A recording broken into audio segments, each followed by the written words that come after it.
Hello நண்பா, welcome to anime cycle. Naruto ஷிப்புடனை Sony ஐயில் டெலிகாஸ்ட் பண்ணிக்கிட்டு இருந்தாங்க.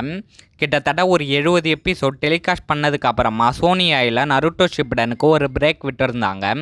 ஸோ அப்போது நிறைய அனிமி ஃபேன்ஸ் நருட்டோ ஷிப்புடனை எப்போ மறுபடியும் டெலிகாஸ்ட் பண்ணுவீங்க அப்படின்னு சொல்லிட்டு தான் எல்லாருமே வெயிட் பண்ணிக்கிட்டு இருந்தாங்க.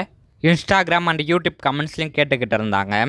ஸோ இப்போது அதுக்கான அஃபிஷியல் டேட்டை சோனி ஐ சேனல் கன்ஃபார்ம் பண்ணியிருக்காங்க. அதாவது மே 27 நைட்டு 10 மணிக்கு டெலிகாஸ்ட் பண்ண போகிறாங்க. ஏற்கனவே இருந்த மாதிரி மண்டே டு ஃப்ரைடே தான், சாட்டர்டே சண்டே எபிசோட்ஸ் வராது. நண்பா, மறுபடியும் சொல்கிறேன், மே 27 நைட்டு 10 மணிக்கு டெலிகாஸ்ட் பண்ணுறாங்க சோனி ஐயில் நருட்டோ ஷிப்புடனை. ஸோ இது உங்கள் எல்லாருக்குமே ஒரு ஹாப்பியான நியூஸாக இருக்கும் அப்படின்னு சொல்லிட்டு நான் நம்புகிறேன். ஸோ இந்த நியூஸ் உங்களுக்கு பிடிச்சிருந்துச்சு அப்படின்னா நம்ம சேனலை சப்ஸ்கிரைப் பண்ணி பெல் ஐக்கானையும் கிளிக் பண்ணி வச்சுக்கோங்க. தினமும் போகிற அனிமி அப்டேட்ஸை உடனுக்குடன் தெரிஞ்சுக்கோங்க.